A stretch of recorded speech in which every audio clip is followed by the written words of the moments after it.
तो good morning students. I hope आप सभी लोग अपने अपने घरों पे जहाँ कहीं भी आप हैं बिल्कुल स्वस्थ होंगे, खुश होंगे। और एक बार फिर I welcome you at Jain coaching classes Jodhpur. So students, as you know that we have been focusing on our second chapter, which is in your syllabus, BCR, Business Correspondence and Reporting. And in that chapter, we have gone through many aspects of communication. Basically तो पूरा की पूरा syllabus communication के ऊपर ही depend है, लेकिन communication में भी बहुत सारी चीज़ें आती हैं और हमने कम्युनिकेशन क्या होता है, कितने टाइप के कम्युनिकेशन होते हैं, उसके साथ में हमने एक ग्रामर का काफ़ी लंबा पोर्शन, उसमें काफ़ी डीप और काफ़ी जो इंटरेस्टिंग चीज़ें जो थी वो भी हमने पढ़ी। ग्रामर के दो जेन्युइन टॉपिक्स थे, active passive voice and direct indirect. चूंकि नरेशन में, राइटिंग में यही सबसे ज़्यादा काम में आते हैं। टेंस एस्पेक्ट भी हमने उसके साथ में पढ़ा। उसके बाद में वोकेबुलरी से रिलेटेड हमने काफ़ी चीज़ें डिस्कस की, क्योंकि कम्युनिकेशन में वोकेबुलरी का बहुत इंपॉर्टेंट पार्ट होता है। उसके बाद में फिर राइटिंग जो है, जो कि सबसे मेन एस्पेक्ट है कम्युनिकेशन का, उसके ऊपर भी हमने फोकस किया। कैसे अपनी राइटिंग को सुधार सकते हैं, कैसे अपनी राइटिंग को इफेक्टिव बना सकते हैं। एंड उसके साथ में फिर हम लोगों ने जो नरेशन, जो नरेटिव पार्ट जो था, जैसे कि सबसे पहले हमने नोट मेकिंग, समरी राइटिंग देखा। उसके बाद में फिर हमने प्रेसिस राइटिंग के ऊपर फोकस किया। कॉम्प्रिहेंशन पैसेज, अनसीन पैसेज अभी रिसेंटली ही मैंने आपको पढ़ाया था। Letter writing, report writing, email writing, meetings, agendas. तो ये सब बहुत सारे जो एक बिजनेस सिनेरियो में जिस प्रकार का कम्युनिकेशन होता है, उससे रिलेटेड हमने काफी चीजों के ऊपर फोकस किया। और अब एज बिकॉज आप ये कोर्स अभी कर रहे हैं, तो हमारी तो यही एक प्रार्थना है आप सभी के लिए कि आप लोग जो भी अभी कोर्स कर रहे हो उसमें आप सक्सेस आपको मिले, आप उसमें सेलेक्ट हों और आगे अपना एक ब्राइट फ्यूचर बना सकें। और अब वैसे भी टाइम आ रहा है कि जब आपको किसी ना किसी इंटर्नशिप या किसी ना किसी ट्रेनिंग या किसी ना किसी जॉब के लिए अप्लाई बहुत जल्दी करना होगा। आ रहा है समय, अब आने वाले हो सकता है बहुत कम सालों में ही ये सब बिल्कुल आप लोगों को देखने को मिलेगा। तो अल्टीमेट गोल जो है हमारा वो यही है कि भाई हमारे को एक अच्छा जॉब, या अगर आप एंटरप्रेन्योर भी हैं तो भी अपना खुद का अगर कोई स्टार्टअप चालू करते हैं, उससे पहले एक चीज ऐसी है जिस पे आपको बहुत फोकस करना पड़ेगा, और उस चीज के बिना आप कहीं पर भी उतने एंटरटेन नहीं किए जाएंगे। तो वो होता है tell the basic things about yourself. अपने बारे में कुछ बेसिक चीजें लोगों को बताना कि आप क्या हैं।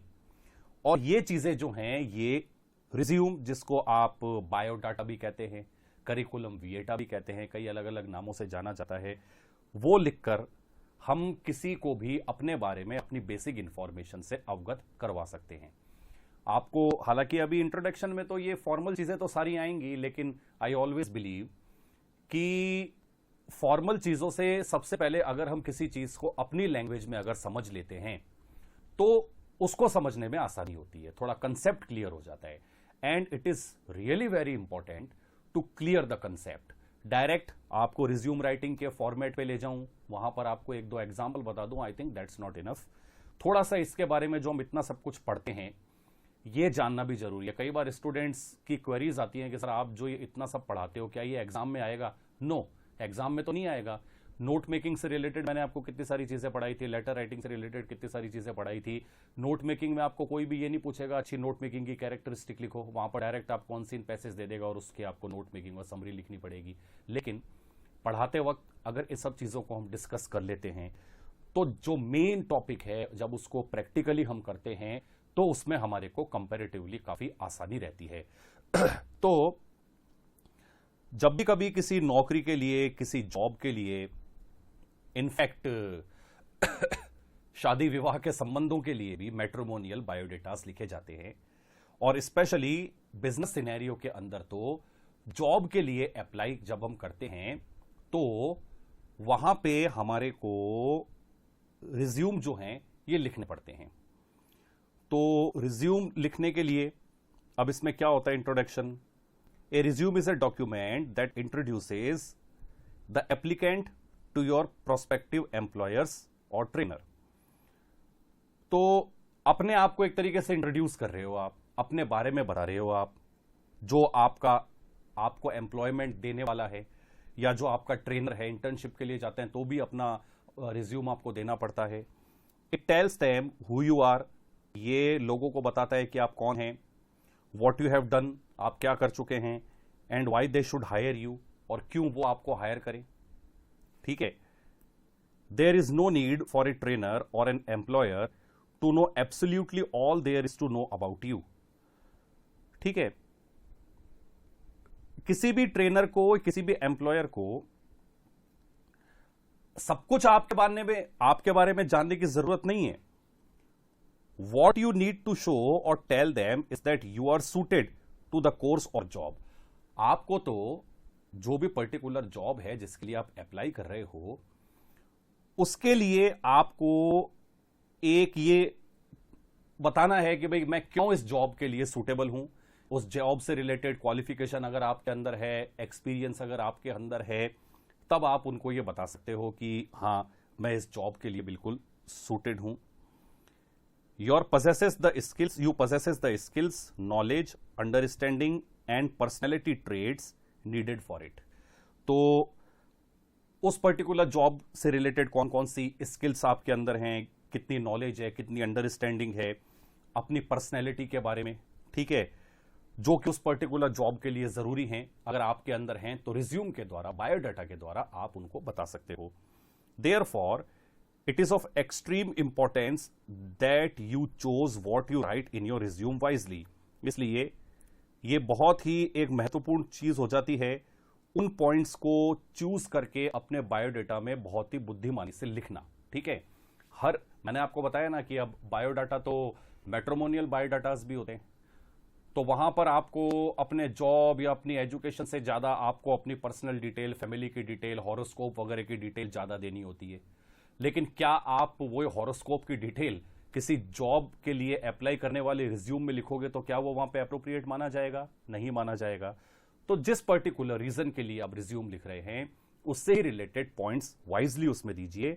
While drafting your resume, pick out those of your skills that are most suited for the position you are applying for and present them in a manner that allows the prospective employer और trainer to evaluate them quickly and easily. तो वही चीजें लिखिए जिनको देखकर जो higher है, जो आपको हायर करना चाहता है, एम्प्लॉयर जो है, जो आपको एम्प्लॉयमेंट देना चाहता है, वो आपके बारे में जल्दी और आसानी से समझ जाए और उसको लग जाए कि हां you are suitable for this particular job. The importance of a good resume must never be underestimated. एक अच्छे रिज्यूम को लिखने की महत्वता को कभी भी कम नहीं आंकना चाहिए। First impression are important. पहले इंप्रेशंस जो होते हैं वही सबसे इंपॉर्टेंट होते हैं। एक कहावत भी है ना, first impression is the last impression. शुरुआत में ही अगर आप अपनी किसी भी राइटिंग से, अपनी लैंग्वेज से अगर किसी को प्रभावित कर देते हैं तो उसका लास्टिंग इंपैक्ट पड़ता है। The first impression that you make on a prospective trainer और employer depends on the content and presentation of your resume. तो इंटरव्यू तो बहुत बाद की चीज है, उससे पहले सबसे पहले आपको अपना रिज्यूम जो है यही आपको सबमिट करवाना पड़ता है।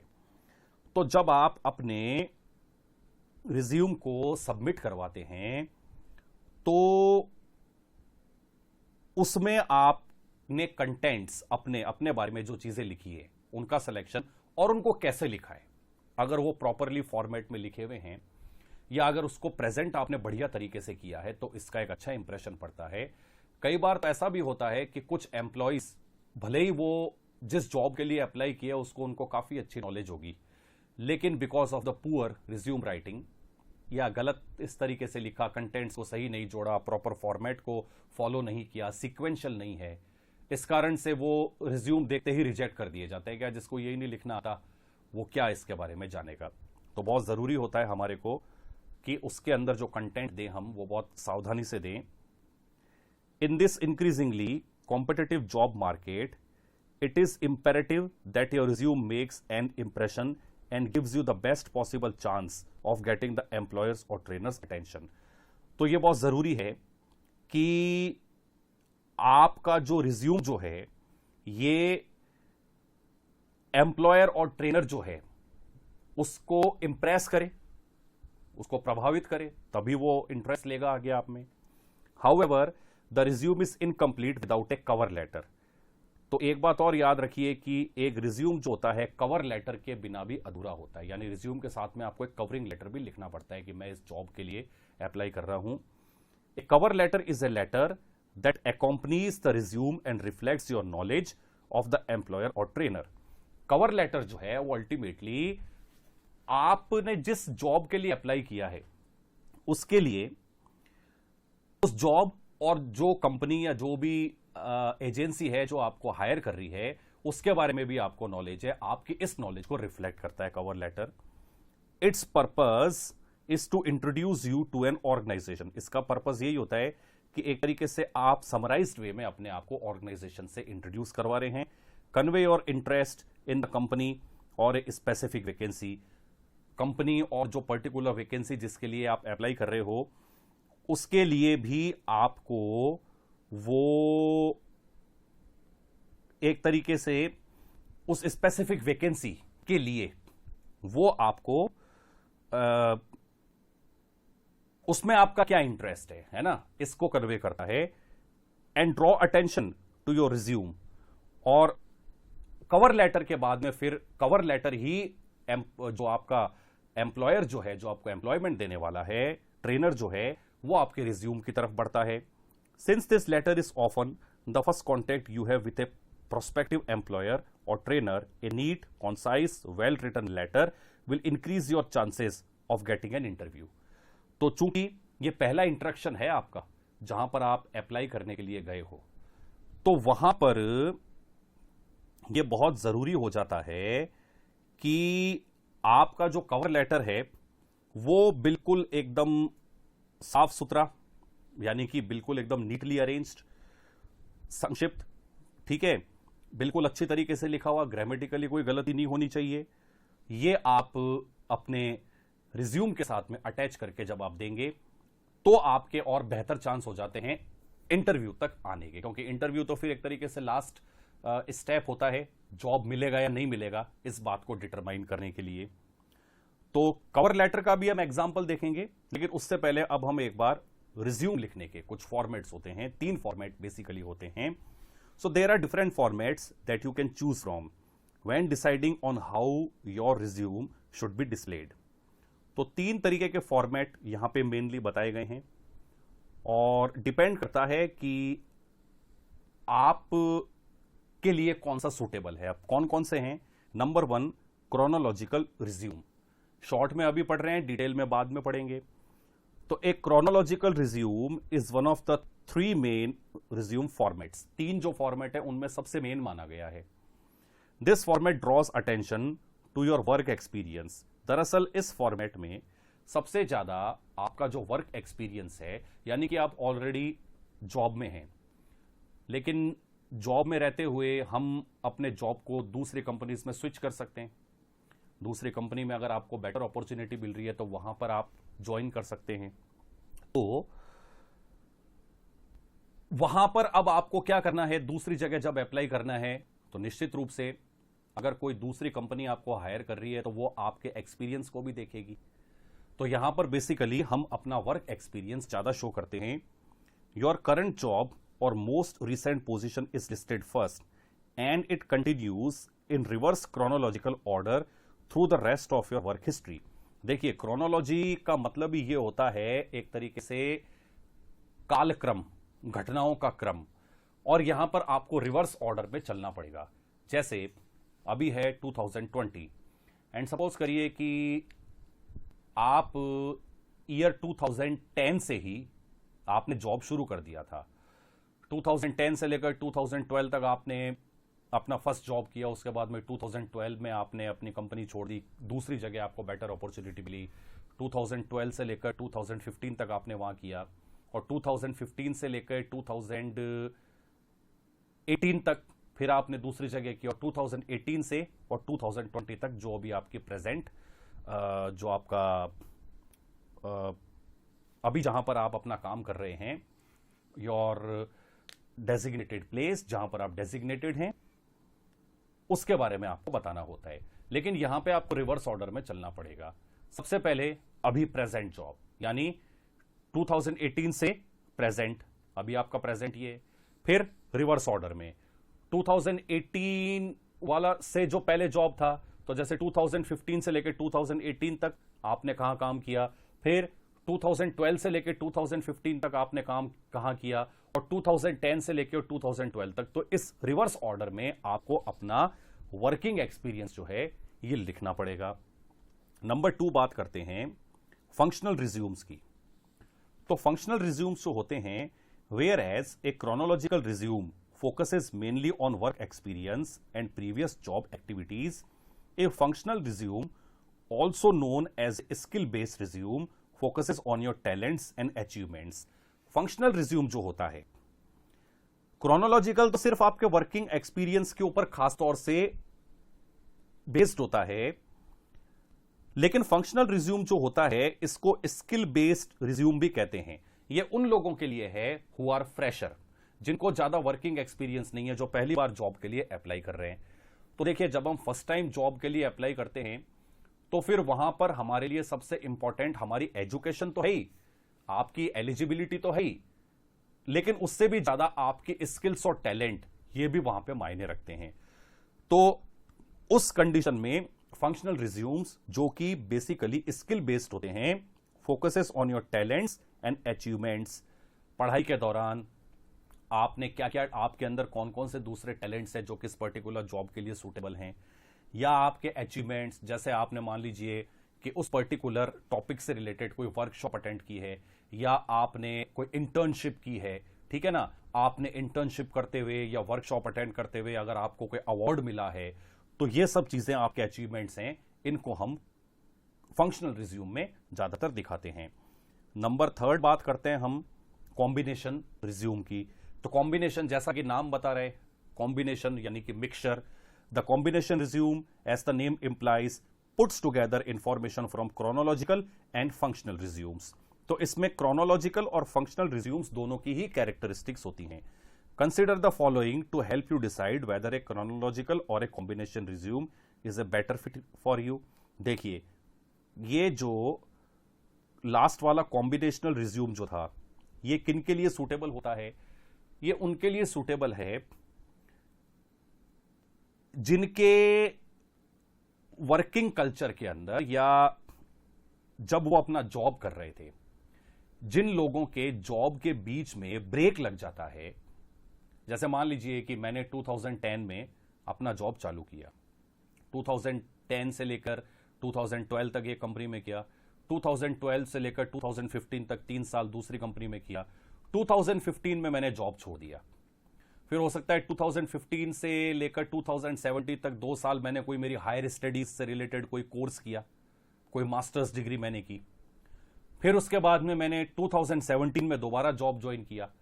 तो जहां पर जॉब के बीच में अगर कहीं ब्रेक हो जाए, तो वहां पर फिर क्या होता है कि उस ब्रेक के दौरान आपने क्या किया, तो निश्चित रूप से उस ब्रेक के दौरान आपने कुछ अचीव करने के लिए ही ब्रेक लिया होगा। तो क्या अचीव करने के लिए? तो योर अचीवमेंट्स फंक्शनल में थे और आपका वर्किंग एक्सपीरियंस क्रोनोलॉजी के अंदर था। तो इसीलिए इस थर्ड रिज्यूम को कॉम्बिनेशनल रिज्यूम का नाम भी दिया जाता है। ज्यादातर जो रिटायर्ड लोग जो होते हैं, जो अपनी सर्विस से मान लीजिए रिटायर हो गए पर्टिकुलर एज के बाद, उसके बाद में कुछ सालों के बाद में अगर वो कई बार ऐसा भी होता है कि रिटायर्ड लोग जो होते हैं उनको भी बड़ी अच्छी जॉब अपॉर्चुनिटीज मिलती है। कई रिटायर्ड लेक्चरर्स, प्रोफेसर्स, उनको बड़े बड़े इंस्टीट्यूट्स में स्पेशल लेक्चर्स के लिए, क्योंकि एक्सपीरियंस बहुत होता है उनके पास, उनको बुलाया जाता है। तो इसलिए ये एक कॉम्बिनेशनल रिज्यूम जो है, कॉम्बिनेशन रिज्यूम लिखा जाता है। अब इनके मेन एडवांटेजेस को भी थोड़ा सा एक बार पढ़ लेते हैं। A chronological resume clearly shows what position you have held and for how long. Chronological resume स्पष्ट रूप से जॉब को करते हुए, आप जो वर्क कर रहे हो, जो अभी आप काम कर रहे हो और कितने समय से कर रहे हो, इसको स्पष्ट रूप से बताता है। Recruiters are typically more familiar with the chronological resume format and tend to prefer it. Recruiters जो होते हैं वो सबसे ज्यादा ये जो क्रोनोलॉजिकल रिज्यूम फॉर्मेट जो होता है इससे ही फेमिलियर होते हैं, क्योंकि ज्यादातर तो ये होता है कि किसी भी कंपनी में या ज्यादातर सबसे ज्यादा जो एक्सपीरियंस लोग होते हैं उन्हीं को लोग प्रेफर करते हैं। तो अगर एक्सपीरियंस लोग किसी दूसरी जगह अप्लाई कर रहे हैं तो सबसे ज्यादा ये जो क्रोनोलॉजिकल रिज्यूम होता है यही सामने आता है और रिक्रूटर सबसे ज्यादा इसको प्रेफर भी करते हैं। A chronological resume gives you an advantage if you have worked with well known companies. तो ये एक आपको एक अपॉर्चुनिटी दे रहा है कि उन कंपनीज के नेम मेंशन करना जो कि काफी प्रसिद्ध हैं और आप उनके साथ में काम कर चुके हो उसके बारे में बताने के लिए भी क्रोनोलॉजिकल रिज्यूम बहुत अच्छा है। एक और एडवांटेज इसके बारे में बताया गया है क्या, recruiters prioritise chronological resumes when they are hiring for senior executive positions. अगर किसी रिक्रूटर को, किसी एम्प्लॉय को या किसी भी अप्लाई करने वाले को अगर किसी सीनियर एग्जीक्यूटिव पोजीशन के लिए अगर हायर करना है तो निश्चित रूप से उसके लिए तो फ्रेशर की बजाय किसी एक्सपीरियंस पर्सन को ही ज्यादा प्रेफर, उसको प्रायोरिटी मिलेगी। कुछ डिसएडवांटेजेस भी हैं इसके, क्या है, a chronological resume makes gaps in your work history obvious.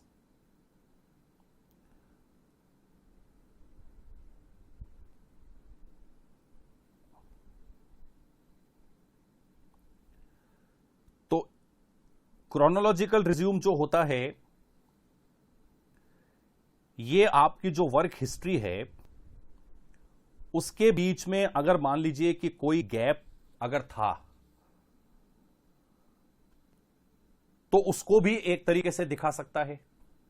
आपने, जैसे मैंने एग्जांपल दिया ना कि मान लीजिए कि आपने अगर कॉम्बिनेशनल रिज्यूम आपको नहीं लिखना आता और अगर सपोज करिए कि आपने अपने वर्किंग एक्सपीरियंस के दौरान किसी भी रीजन से अगर आपने कोई ब्रेक ले लिया तो क्रोनोलॉजिकल रिज्यूम में वो ब्रेक भी हाईलाइट हो जाएगा और आपसे पूछा जा सकता है कि भाई इस ड्यूरेशन में तो आपने कुछ भी काम नहीं किया, क्यों नहीं किया, तो ये एक नेगेटिव पॉइंट हो जाता है। Next, this format is not ideal if you are applying for a position in a field in which you have not worked before. ये फॉर्मेट उस सिनेरियो में सक्सेसफुल नहीं है कि अगर आप किसी ऐसी फील्ड में भी अपना अप्लाई कर रहे हैं जिस फील्ड में जो वर्क होता है उस वर्क का आपको कोई एक्सपीरियंस अगर नहीं है। For example, you have been working in accounting for the last 10 years but you are now desire a position as a web developer. मान लीजिए कि अगर आप एज एन अकाउंटेंट या किसी अकाउंटिंग फर्म में अकाउंटेंसी से रिलेटेड कोई काम पिछले 10 सालों से कर रहे हो, लेकिन अब आपकी इच्छा हुई कि सपोज करिए कि आपने अकाउंटेंसी से रिलेटेड जो एलिजिबिलिटी है वो तो आपके अंदर है, लेकिन साइमल्टेनियसली आपने कंप्यूटर का भी कोई कोर्स किया, वेब डेवलपिंग का आपने कोई कोर्स किया, and now you want to become a web developer. तो जब आप कोई ऐसी वैकेंसी निकली जिसमें वेब डेवलपर की वैकेंसी है तो वहां पर अगर आप उसके लिए अप्लाई करोगे तो आपका एक्सपीरियंस तो कहीं भी शो नहीं हो रहा, वहां तो 10 साल का अकाउंटिंग फील्ड में आपका वर्क एक्सपीरियंस शो हो रहा है। तो वहां पर फिर वो एक क्वेश्चन पूछा जा सकता है कि भाई माना 10 साल से काम तो कर रहे हो लेकिन वेब डेवलपमेंट से रिलेटेड आपका क्या एक्सपीरियंस है। With a chronological resume a recruiter would find it very difficult to look beyond your accounting roles.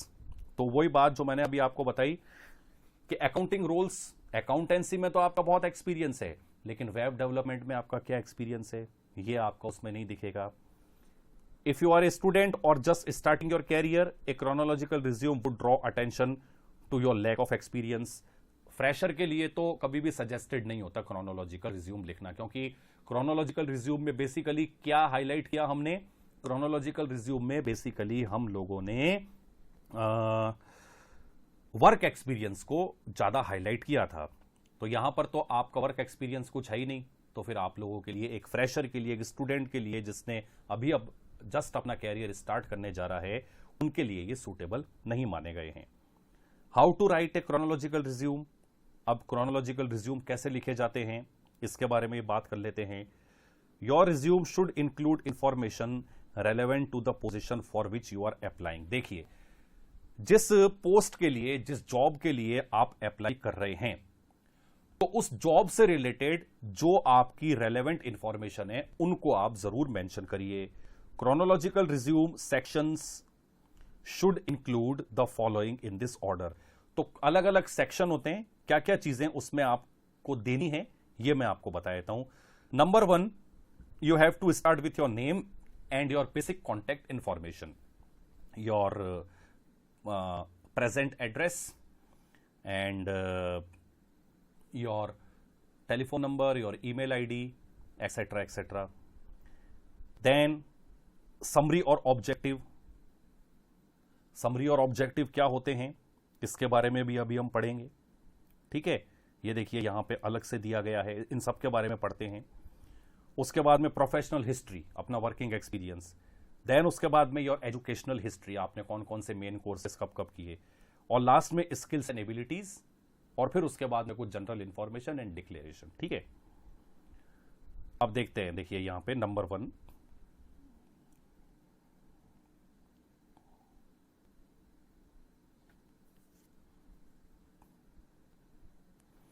एक चीज और कह रहा है, you can also include achievements and interest, but these are should only be included at the end of your resume and only if they are relevant. Chronological resume में आप अपने achievements और इंटरेस्ट को भी इंक्लूड कर सकते हो, लेकिन कब?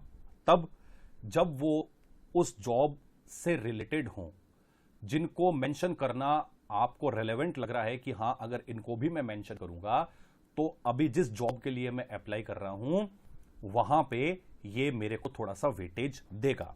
इररेलेवेंट अचीवमेंट्स को मत मेंशन करिए। If your resume is multiple pages, consider removing optional sections like those to make it as brief, concise and readable as possible. तो ज्यादातर यही है कि आपको बहुत ज्यादा चीजें बढ़ा चढ़ा के नहीं लिखनी, जो सबसे इंपॉर्टेंट चीजें हैं उन्हीं को लिखिए। The key difference between A chronological resume and other format is how you structure your experience section. सबसे मेन डिफरेंस इनके बीच में यही है कि आप अपना एक्सपीरियंस सेक्शन कैसे इसमें दिखाते हैं। In this format you will list your most recent experience first. मैंने आपको बताया ना अपना recent experience. When you are writing the details of each experience you should reference the job descriptions that interest you to see which keywords employers are using. These terms can be as a guide for what phrases to include when you describe your own experience. तो experience लिखने से related भी language का थोड़ा सा ध्यान रखना है, कौन से फ्रेजेस आप लिख रहे हो, अभी एग्जाम्पल में आपको पता चलेगा। The placement of your professional experience and education sections depends on where you are in your career and the relevance of education to your chosen industry.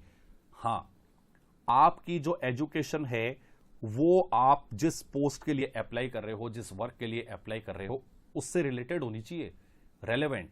पता चला मैं बैचलर इन आर्ट्स हूं और मैं अकाउंटेंसी में जो कि जेन्युइनली एक कॉमर्स का फील्ड है उसके लिए अप्लाई कर रहा हूं, तो क्या मतलब होगा, ठीक है ना। तो उससे रिलेटेड जो आपकी एजुकेशनल हिस्ट्री है, आपकी एजुकेशनल क्वालिफिकेशंस हैं, उनको आपको मेंशन करना है। अब जैसे देखिए आजकल तो आपको पता है कि टेक्नोलॉजी इज इन एवरीथिंग, और अब तो अकाउंटिंग में भी टेक्नोलॉजी का बहुत यूज आने लगा है। अब तो एक किसी भी फर्म के अंदर कंप्यूटर्स, इंटरनेट और अकाउंटिंग सॉफ्टवेयर्स वगैरह, इनका बहुत ज्यादा यूज होता है और इन्हीं के थ्रू आजकल सब कुछ किया जाता है। तो अगर आपने, जैसे मान लीजिए कि आपने बीकॉम किया या एमकॉम किया, आपने अकाउंट से रिलेटेड कोई ट्रेनिंग भी आपने ली, आपका जॉब भी है, लेकिन आपकी एडिशनल क्वालिफिकेशन ये है जैसे साइमल्टेनियसली आपने कंप्यूटर का भी कोई कोर्स किया, उस कंप्यूटर के कोर्स में बेसिक्स जो सॉफ्टवेयर थे, एमएस ऑफिस वगैरह, ये आपने सीखा। प्लस अगर आपने मान लीजिए कि कोई अकाउंटेंसी से रिलेटेड, अकाउंट से रिलेटेड, अकाउंट को मेंटेन करने से रिलेटेड भी अगर किसी सॉफ्टवेयर में, जैसे टैली सबसे कॉमन एग्जांपल होता है, उसके अलावा भी यदि अगर आपने किसी में काम किया है, तो वो अब आपके जिस जॉब के लिए आप अप्लाई कर रहे हो उससे रेलेवेंट है, उसको आप मेंशन कर सकते हो।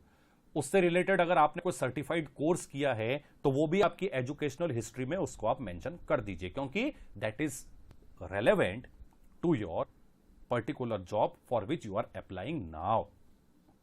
For example, if you are writing a resume as a student, you may want to prioritize your education section as it may be more helpful information for potential employers. तो ये सब चीजें स्टूडेंट्स अब इसके अपन main points पे आते हैं. Name and contact information, इसको थोड़ा सा अपन डिटेल में पढ़ेंगे. So begin with your name and contact information. अपने नाम और कॉन्टैक्ट इंफॉर्मेशन के साथ चालू करिए. In this section include your name, अपना नाम, phone number and email address. Phone number, mobile number और अपना email address. Optional information include your mailing address और links to online portfolio if appropriate. Additional information में आपका mailing address, email address नहीं, mailing address मतलब जहां पे आपसे कॉरेस्पॉन्डेंस किया जा सके. जैसे मेनली तो आप सपोज करिए जोधपुर से बिलोंग करते हैं, your permanent address is in Jodhpur, लेकिन अभी आप न्यू दिल्ली में हैं और वहां पर आप कहीं रह रहे हैं, तो जहां पर आप रह रहे हैं वहां का जो अभी आपका प्रेजेंट एड्रेस है वो दे दीजिए. और अगर हो सकता है कि आपकी कोई ऐसी वेबसाइट वगैरह भी है, कोई ऑनलाइन पोर्टफोलियो आपका बना हुआ है, अगर वो उस जॉब के लिए अप्रोप्रिएट है तो, जैसे आपका हो सकता है सोशल मीडिया के ऊपर कोई ऐसा पेज हो जिसपे आपने अपनी कई स्किल्स वगैरह वहां पे दे रखी है, या आपके बारे में अगर वहां पर कुछ और इंफॉर्मेशन है, या कोई वेबसाइट अगर आपने डेवलप कर रखी है, अप्रोप्रिएट हो तभी उसको वहां पे मेंशन करो. अब आती है समरी और ऑब्जेक्टिव. ये इंपॉर्टेंट है थोड़ी. You might also choose to include a short professional statement at the top of your resume. एक आपका professional statement that why you are interested in this job. यह भी आपका ऑब्जेक्टिव क्या है, क्यों आप ये जॉब ज्वाइन करना चाहते हैं. This section provides quick context for employers as they review your application. Those with several years of experience in a specific industry should include a summary of their skill set experience. New graduates or those still in school may want to consider an objective statement that describes your most valued short-term goals. भाई objective का मतलब ये होता है कि आपके गोल क्या है, यानी उद्देश्य क्या है आपका इस जॉब को करने के लिए. तो ये दरअसल एक शॉर्ट में जो पर्सन अप्लाई कर रहा है रिक्रूटर्स को, एम्प्लॉयर्स को इस बारे में बता देता है that why you are interested to do this job. अब सपोज करिए कि आप एक कंपनी में पिछले 10 साल से काम कर रहे हैं, ह्यूज एक्सपीरियंस. 10 साल का एक्सपीरियंस कम नहीं होता, और वो भी प्राइवेट फील्ड में. प्रोफेशनल फील्ड में 10 ईयर्स का आपको एक कंपनी में अच्छा खासा एक्सपीरियंस है. अब आप किसी एक दूसरी कंपनी में अप्लाई करते हैं, तो अच्छी खासी अपनी 10 साल की नौकरी को छोड़ के अब इस नई कंपनी में आने के पीछे आपका क्या ऑब्जेक्टिव है, तो ये ऑब्जेक्टिव एंड समरी में ही मेंशन किया जाता है. अभी एग्जांपल देखेंगे ना तब आपको पता चलेगा. नेक्स्ट है professional experience. Your professional experience section should include all relevant work experience starting with your current or most recent position if applicable. मैंने आपको बताया था क्रोनोलॉजिकल ऑर्डर में, यानी अभी सबसे पहले प्रेजेंट, उससे फिर उसके बाद में उससे पहले क्या था, फिर उसके बाद में उससे पहले क्या था, और ऐसे करते करते जब सबसे पहले आपने जॉब शुरू किया था सबसे लास्ट में वो आएगा. सबसे पहले वाला सबसे लास्ट में, और सबसे लास्ट वाला सबसे पहले. रिवर्स ऑर्डर में आपको क्रोनोलॉजिकल ऑर्डर में अपनी वर्किंग हिस्ट्री को अरेंज करना होगा. For example, if you are applying for a dental assistant position, you should list your work history starting from your current employer and going back to the first job you obtained out of high school or college related to the dental or healthcare industry. जैसे dental assistant position के लिए आप apply कर रहे हैं, तो उससे related अभी आपका प्रेजेंट जॉब कहां पर है से लेकर लास्ट में जो आपने फर्स्ट जॉब ज्वाइन किया था जब आपने अपनी स्कूलिंग या जो भी रेलेवेंट स्टडीज करने के बाद में हेल्थ केयर इंडस्ट्रीज में जब आप आए थे, तो मेरे ख्याल से समझ गए होंगे आप. When you are writing this section of your resume, consider which experiences are most relevant to the next step you want to take in your career. जब आप इस सेक्शन को लिख रहे हैं अपने रिज्यूम में, consider which experience are most relevant to the next step you want to take it in your career.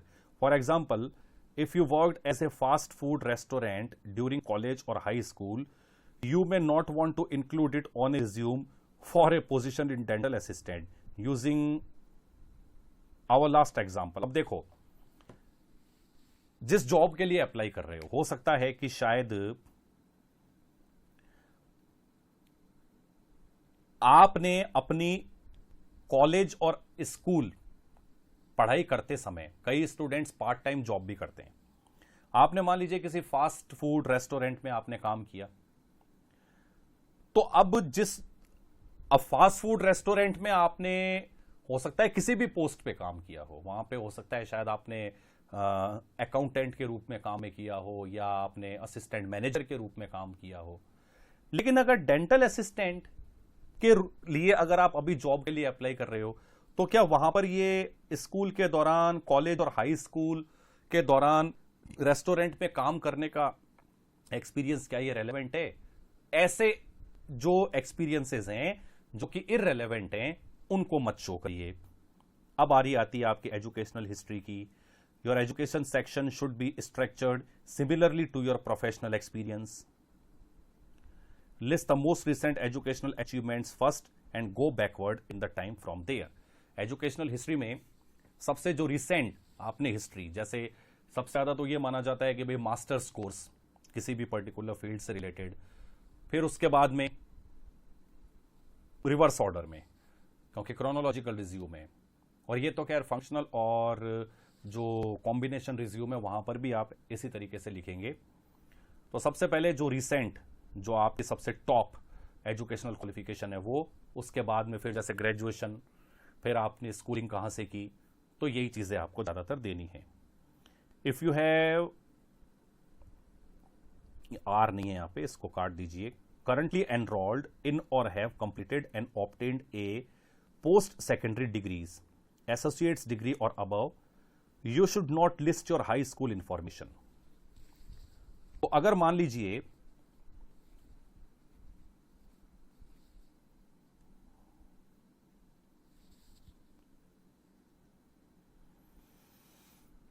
आपने अपनी post secondary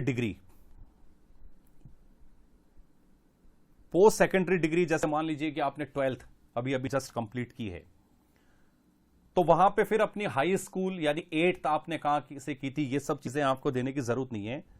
however, if you are graduated from high school and did not seek a post secondary degree, you might consider including your high school background with your GPA if above 3.5 and any other relevant information related to your educational experience। ठीक है, ये कोई बहुत ज्यादा difficult नहीं है, अभी example में आपको इसको समझा रहा हूं। Your education section should focus on degree acquisition and coursework, but can also include other academic achievements such as certificate programs or awards। अब बारी आती है स्किल्स एंड एबिलिटीज की। Your skill and abilities section should highlight your most relevant competencies। Your skill and abilities section should highlight your most relevant competencies।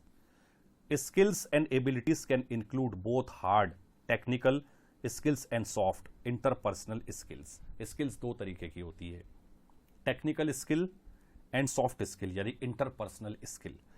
The most important consideration when listing your skills whether or not they are relevant to the job. जो job से जुड़ी हुई, जो कि ऐसी skills जो कि जिस जॉब के लिए अप्लाई कर रहे हो उस जॉब में आपको और आगे लेके जा सकती है। जैसे टेक्निकल स्किल तो होती हैं कि भाई मेरे को अकाउंटेंसी से रिलेटेड मुझे ये कंप्यूटर सॉफ्टवेयर भी करना आता है, लेकिन अगर आप मान लीजिए कि किसी अकाउंटिंग फर्म में अकाउंट सेक्शन के टीम लीडर के रूप में आप काम करना चाहते हैं, तो टीम को लीड करना, टीम मेंबर्स के साथ में कोऑर्डिनेट करना, उसके लिए आपकी जो सॉफ्ट स्किल्स है, इंटरपर्सनल स्किल्स, ये आपके काम में ज्यादा आएंगी। Carefully review the job posting to identify which of your skills our employer is looking for in an ideal candidate and include them in your skills section। अब एक example देखते हैं। देखिए, सबसे पहले तो क्रोनोलॉजिकल रिज्यूम का सबसे पहला एग्जांपल, जितने भी हमने अभी जो ये चीजें पढ़ी थी उससे रिलेटेड। सबसे पहले your name and your personal detail. Chronological resume में नाम Vinayak Sharma, D11 Sai colony, Pritampura, new Delhi, pin code number जो भी होगा वो दे दिया यहाँ पे, ईमेल एड्रेस दे दिया और टेलीफोन नंबर दे दिया। जो भी टेलीफोन नंबर हो वो हम यहाँ दे सकते हैं। नंबर 1, नो प्रॉब्लम, पेज के बीच में लिखो तो भी कोई प्रॉब्लम नहीं है। Number 2, objective. अब देखिए, to be associated with an organisation that will offer to me tremendous opportunities for growth in career and provide a challenging environment that will utilize my accounting skills and abilities to the maximum।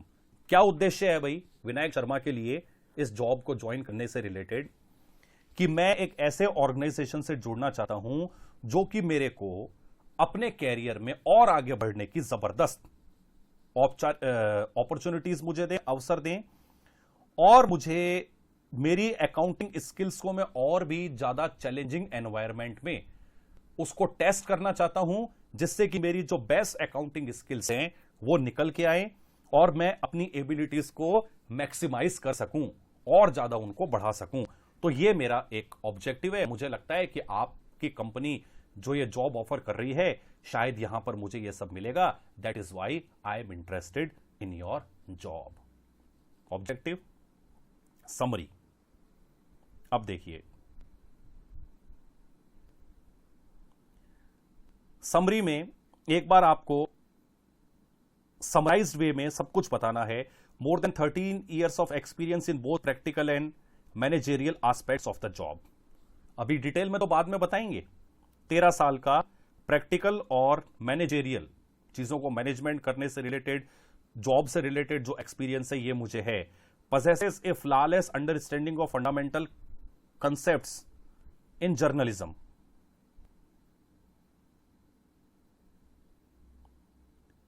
तो ये कोई journalism से related शायद लिख रहे हैं कुछ।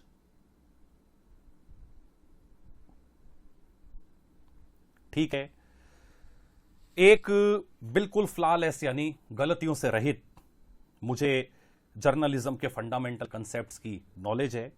Excellent communication and comprehension skills, जबरदस्त कम्युनिकेशन और समझने की मेरी स्किल्स हैं।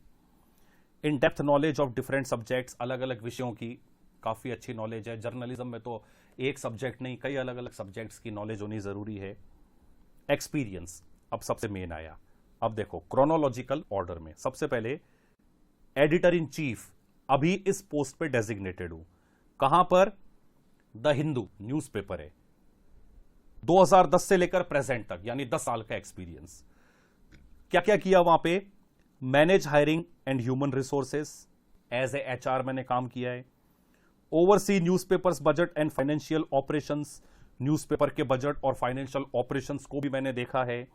Responsible for overall newspaper content decisions, newspaper के अंदर कौन कौन से कंटेंट्स दिए जाएंगे, इसकी रेस्पॉन्सिबिलिटी मैंने उठाई है। तो बिल्कुल परफेक्टली 2010 से लेकर अब तक द हिंदू में एडिटर इन चीफ की पोस्ट पे रहते हुए मैंने क्या क्या काम किया, स्पष्ट रूप से बता दिया, समराइज वे में भी बताया। फिर अब 2010 से पहले तो 2007 और 2010 तक मैनेजिंग एडिटर के रूप में काम किया था द टाइम्स ऑफ इंडिया में। क्या किया? Assign coverage beats and stories to reporters, reporters को स्टोरीज वगैरह असाइन करना।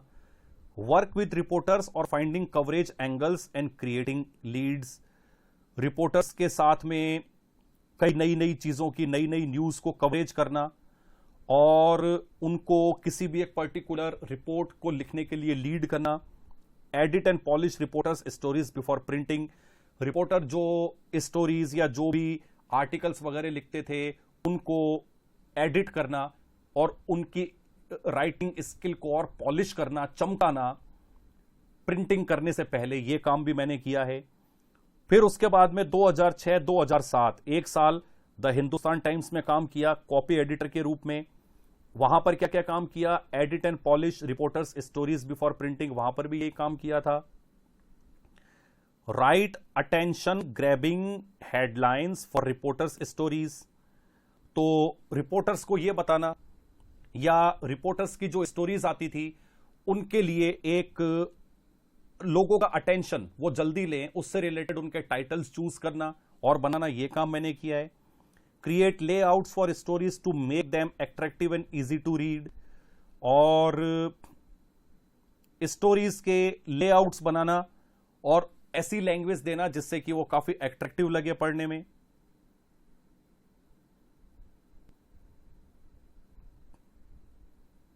ठीक है, फिर उसके बाद में प्रोफेशनल एसोसिएशंस क्या हैं, तो ये तो आपने अपनी सारी की सारी वर्किंग एक्सपीरियंस को क्रोनोलॉजिकल ऑर्डर में बता दिया। फिर member of Indian editors association, अब ये आपके कुछ एक्स्ट्रा आपके, जिससे हम स्किल का अलग के अलग से आएगा, लेकिन प्रोफेशनल एसोसिएशंस भी आपने बता दिया कि member of Indian editors association, Indian editor association का मेंबर हूं, member of national editor society, national editor society का भी मैं मेंबर हूं। फिर आती है हमारी एजुकेशन की, तो एजुकेशन में जैसे इन्होंने अपनी टॉप 2, ये जो इन्होंने अपनी एजुकेशन यहां दिखा दी, जैसे master of arts in journalism JLNU university Delhi कब की थी, 2005 में की। Bachelor of arts in communication वो भी इन्होंने यही सीखी, कब की, 2001 में की। फिर स्किल्स, क्या क्या स्किल हैं, well verse with MS office जो कि कंप्यूटर का एक सॉफ्टवेयर पैकेज है, उसमें काफी अच्छी नॉलेज है। Working knowledge of desktop publishing जो होती है, ये न्यूज़पेपर वगैरह जो प्रिंटिंग होती है ना, वो डेस्कटॉप पब्लिशिंग कहलाती है, उसकी भी काफी अच्छी नॉलेज है। Completed contemporary training of 250 hours of mass communication as per guideline, एक 250 घंटे की कोई एक मास कम्युनिकेशन की और भी लेटेस्ट ट्रेनिंग थी, वो भी पूरा कर चुका हूं। Updated with all the latest computer applications and softwares, communication से रिलेटेड जितने भी जो लेटेस्ट कंप्यूटर एप्लीकेशन है, सॉफ्टवेयर हैं, उनसे भी मैं अपडेटेड हूं। तो स्किल्स चूंकि जॉब के लिए सूटेबल हैं बताना, जो कि उसके रिज्यूम को और भी ज्यादा वेटेज देंगी, इसलिए हमने यहां पर शो कर दिया। Personal details, date of birth 15 July 1980, marital status, विवाहित हैं या नहीं है, मैरिड बता दिया। Languages known, English and Hindi. Permanent address D45 Tilak Nagar, झोंटवाड़ा, जयपुर, ओरिजिनली इनका परमानेंट एड्रेस ये है। और लास्ट में डिक्लेरेशन दे दिया, I solemnly declare that all the above information is correct to the best of my knowledge and belief, कि मैं बिल्कुल गंभीरता से इस बात की घोषणा करता हूं कि मेरे द्वारा ऊपर जितनी भी जो इंफॉर्मेशन दी गई हैं, मेरे हिसाब से वो बिल्कुल सत्य हैं और बिल्कुल विश्वास करने योग्य हैं। जिस दिन लिखें उस दिन की डेट, जगह और लास्ट में यहां पे नाम और यहां पे इनके सिग्नेचर भी हो जाएंगे। आपके पास में जो हार्ड कॉपी में जो नोट्स आए हैं, वहां पर शायद कोई एक मिस्टर भट्टाचार्य का नाम लिखा हुआ है गलती से, बाई मिस्टेक, प्रिंटिंग मिस्टेक है, तो आप उसको काट लें, उससे कंफ्यूज ना हो, इसलिए ये आपको मैंने पहले बता दिया। तो ये मिस्टर विनायक शर्मा जो हैं, इन्हीं का नाम आप वहां पे कंसीडर कर लें। ठीक है, तो स्टूडेंट्स अब बाकी के जो रिज्यूम हैं उनके बारे में हम अब अपने नेक्स्ट सेक्शन में पढ़ेंगे। तब तक के लिए थैंक यू वेरी मच।